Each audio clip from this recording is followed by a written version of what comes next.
Har'as immoo jijjirraa maallaqaa karaa gabaa gurraachaa yookaan immoo awwaalaa irratti gadi bu'ee hir'iseetoo jira. Akkasuma baankii daldala Itoophiyaa irrattis agatee saantiba hir'isee jira.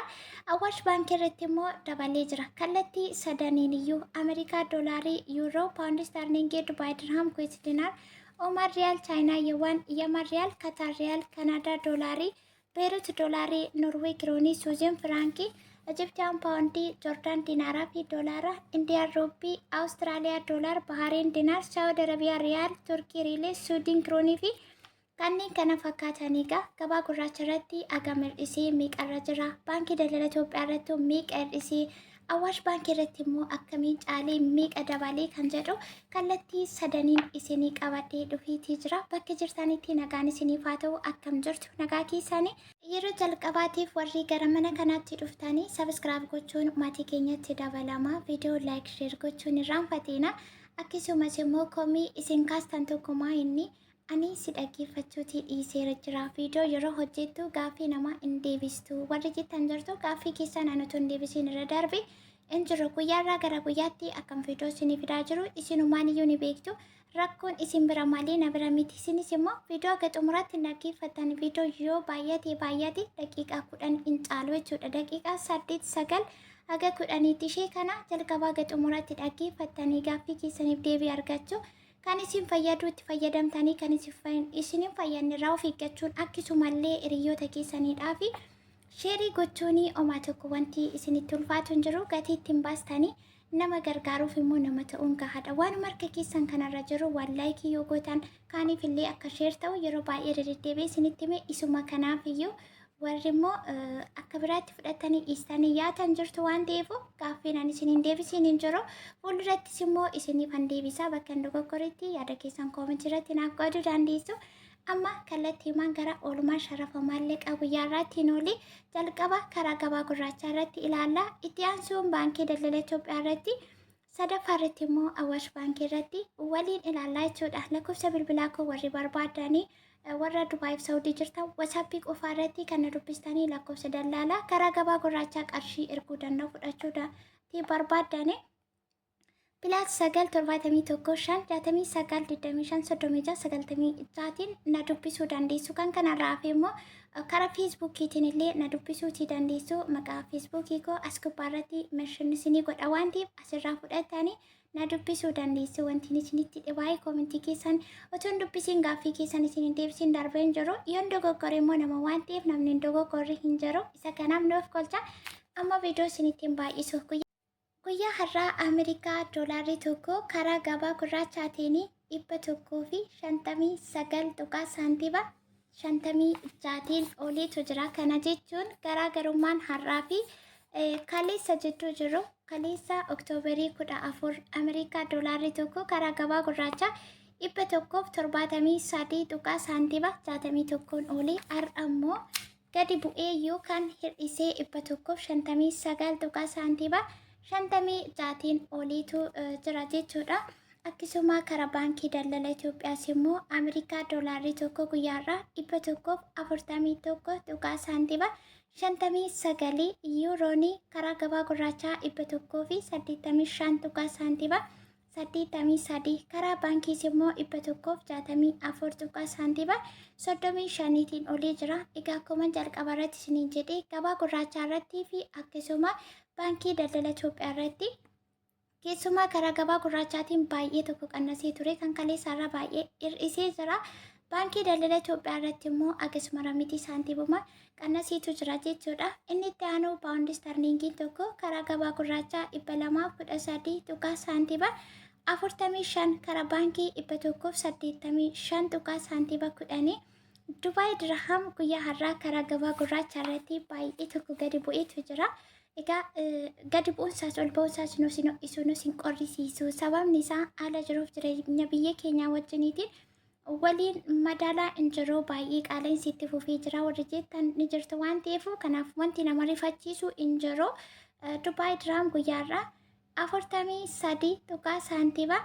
43.49 oliitu jira jechuudha. Baay'ee tokko gadi bu'eetu jira. Guyyaa kaleessaa 46 olii Dubaay jechuudha.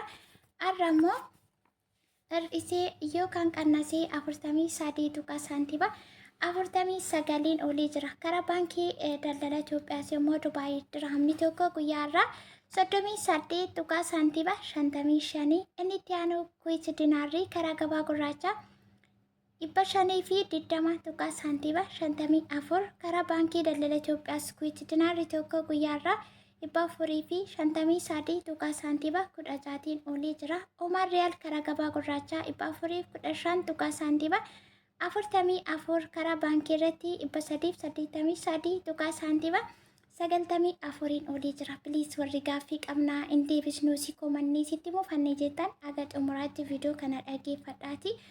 Gaaffii keessaniif deebii argachuuti dandeessu. Gaaffii addaas immoo qabaattanii yoo koomentii irratti na gaafattan ta'e isiniin deebisaa jechuudha. Rakkoon hin jiru. Inni itti aanu chaayinaayyeewwan karaa gabaa gurraachaa 22 tuqaa saantiba 41. Karaa baankiis immoo 19 tuqaa saantiba 46. Yemen riyaal karaa gabaa gurraachaa 0 tuqaa saantiba 66. Karaa baankii 0 tuqaa saantiba 62. Katar riyaal karaa gabaa gurraachaa 43 tuqaa 00. Karaa baankii 40 tuqaa saantiba 50. Kanada doolaarrii karaa gabaa gurraachaa 113 tuqaa saantiba 81. Karaa baankiis immoo 105 tuqaa saantiba 17. Inni itti aanu Beerut doolaarrii tokko karaa gabaa gurraachaa 159 tuqaa saantiba 76. Norwee kiroonii karaa baankii 14 tuqaa saantiba 64.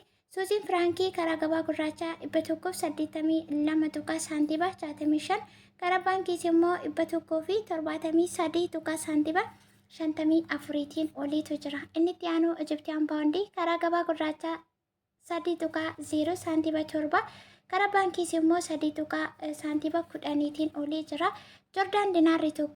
Warri dinaara gara doolaaraatti jijjiirtanii doolaarri isinii kennamu doolaara Ameerikaati. Akkasumallee warri Beeruutii fi Joordaan jirtan doolaarri isinii kennamu doolaara Ameerikaa ta'uusaa asumarraatiin hubachuutii qabdu. Dinaara yoo ta'e dinaarri tokko guyyaarraa karaa gabaa gurraachaa 200 fi 6 tuqaa saantiba 47 oliitu jira. Karaa baankii immoo Joordaan dinaarri tokko 200 fi 8 tuqaa saantiba 22tiin oliitu jira jechuudha. Gara doolaaraatti immoo yeroo jijjiiramu dinaarri gara doolaaraatti yeroo jijjiiramu akkuma isiniin jedhee doolaarri doolaara Ameerikaa ta'uusaa hubachuutiin Ameerikaa doolaarri tokko karaa gabaa gurraachaa 159 tuqaa saantiba 56. Akkasuma karaa baankii immoo 141 tuqaa saantiba 59tiin oliitu jira jechuudha.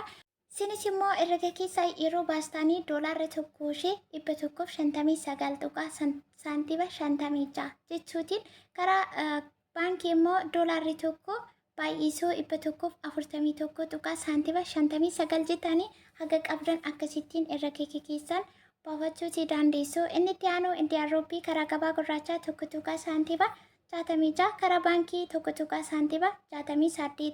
Awustiraaliyaa doolaarrii karaa gabaa gurraachaa 95 tuqaa saantiba 46. Karaa baankii 96 tuqaa saantiba 21.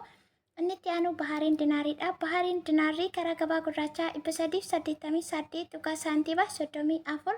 Karaa baankii 391 tuqaa saantiba 65. Saawud Arabiyaa riyaalli tokko guyyaa har'a karaa gabaa gurraachaa 39 tuqaa 0 saantiba 34tiin olii jira. Kana jechuun baay'ee tokko qannaseetu jira jechuudha.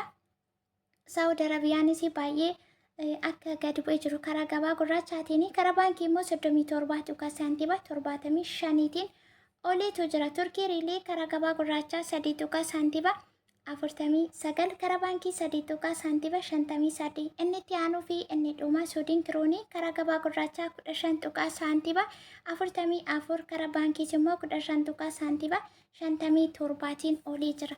Sharafoota maallaqaa guyyaadhaa Oktoobarii 15 2025 karaa gabaa gurraachaa fi akkasuma baankii daldala Itoophiyaa irratti gabaa gurraacha irratti hir'isuudhaan yookaan gadi bu'uun akkasumallee baankii daldala Itoophiyaa irrattis agatee saantiba xiqqoo hir'isuudhaan haalan isinitti himi kana fakkaata. Itti aansee sadaffaa irratti kan ilaallu baankii Awaash irratti jechuudha. Awaash baankii irrattis meeqaan akka jiru waliin ilaalla. Ammas turtiin keessanii aga xumura viidiyoo kanaatti haa ta'u gaaffii keessanii akka deebi'u warri barbaadanii jechuudha. Isinis immoo obsaan dhaggeeffachuutii qabdu.